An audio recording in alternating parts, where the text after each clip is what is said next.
Fala pessoal, chegamos na metade da nossa lição. Vivendo para servir. Devemos ser servos fiéis todos os dias. Então, hoje é o dia do nosso making off. Hoje que é terça-feira, dia 21 de outubro.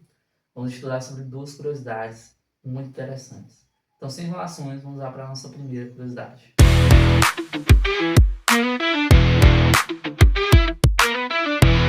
Vamos falar sobre como o pessoal antigo não gostava de servir nada, né? Porque a sociedade na antiga Judéia era uma sociedade estrática. O que significa? Uma sociedade estratificada. Que, tipo, se o seu pai era um rei, o seu filho ia ser um rei e assim consequentemente. Se a pessoa tinha muitas riquezas, os seus filhos, consequentemente, iam ser ricos e ser bem-sucedidos, né? Ali passar de geração em geração e não podia fazer nada mais do que isso. E já os que nasciam escravos, continuam escravos. Os que nasciam servos, continuavam servos. Não havendo justiça de crescimento, né? Ali, crescimento social, né? A sociedade era assim na antiga Judéia. E aí que entra os servos, né? Todo mundo não queria ser servo. Tipo, quando nasce o filho, ele reconhecia que ele ser um servo, ele já não gostaria mais nem de viver. Porque os servos eram muito marginalizados, né? Eram as pessoas pobres e marginalizadas, que ninguém nem gostava de chegar perto. Tinha os piores trabalhos, os trabalhos mais humilhantes, né?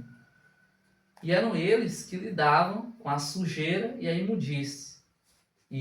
Sujeira e imundície, ou seja, eles que limpavam as ruas, etc, né? E eles que lavavam os pés das pessoas.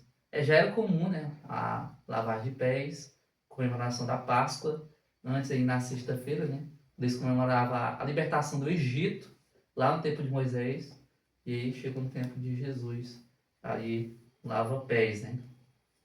Então, os servos que lavavam os pés, né? Os pés que eram sujos, empoeirados, né? O trabalho era deles. Mas aí, o que os discípulos não esperavam é que Jesus iria se prontificar a lavar os pés. Os discípulos vinham lá, né, a vazia com água, a toalha, mas eles não pensaram nem em lavar os seus pés, pelo orgulho que eles tinham. Ou seja, nem os próprios pés deles eles não queriam lavar, porque não tinha um céu para lavar para eles. Olha só o orgulho que estava no coração deles, né? O orgulho entre eles era tanto que ninguém se prontificou, nem mesmo lavar os próprios pés. Fingiram não se importar com a situação, e ninguém estava disposto a se humilhar. E foi aí que Jesus veio à ação. E a partir que Jesus veio à ação é que vamos para a nossa segunda curiosidade.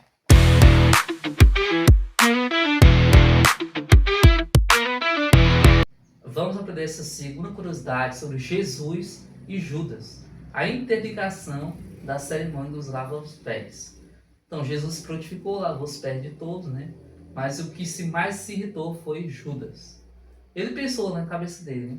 Como pode o rei de Israel, o novo rei de Judá, porque ele tinha esse pensamento que Jesus seria um rei, né? Ali, temporariamente. Como pode o rei de Israel lavar os pés? Um ato de humilhação, um ato de serviço, um ato medíocre que só as piores pessoas poderiam fazer. E aí, ele negou a Jesus naquele momento, né? O momento aí que ele nega realmente Jesus. Ele reconhece que Jesus não é o rei, nega Jesus. Depois da ceia, ele vai embora, né? E aí, possuído de um demônio, ele foi lá conversar com o pessoal, né? E, consequentemente, acabou matando Jesus no dia depois, né? Então, e acabou traindo Jesus, sendo conhecido como o grande traidor. E isso tudo sendo Judas após essa ocasião. Lembrando que Judas já tinha alguns pensamentos, né? Alguns pensamentos impuros sobre Jesus. E essa foi a gota d'água para Judas. E lembrando também que quando os discípulos entraram para cima, né?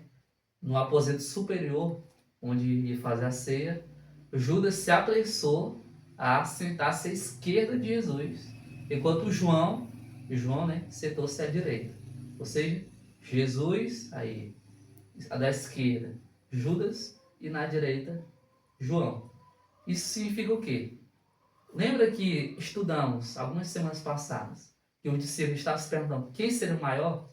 Judas ele queria ser o maior discípulo de Jesus, ele queria sim. Porque quando fala-se de esquerda, naquele tempo, né, Jesus, era porque ele estava querendo ser o melhor discípulo, né, o maior discípulo que já teve, né, entre os discípulos. Mas que acabou não acontecendo, né? Então, esse é um significado assim muito, muito real para nós cristãos. O tanto que um ato mal compreendido pode mudar a nossa ideia de serviço, né? A nossa ideia sobre Jesus. Judas não entendeu e acabou traindo o seu próprio mestre. E que não venhamos ser assim, que venhamos reconhecer cada ato de Jesus, pois cada ato é verdadeiro e digno de Deus. Amém? Feche seus olhos e abaixe suas fontes, vamos orar. Senhor, aprendemos muito sobre hoje, sobre como o ato do Senhor é tão bom e especial. E aprendemos também sobre Judas, que acabou não entendendo a sua mensagem. Agradecemos e pedimos, Jesus. Amém.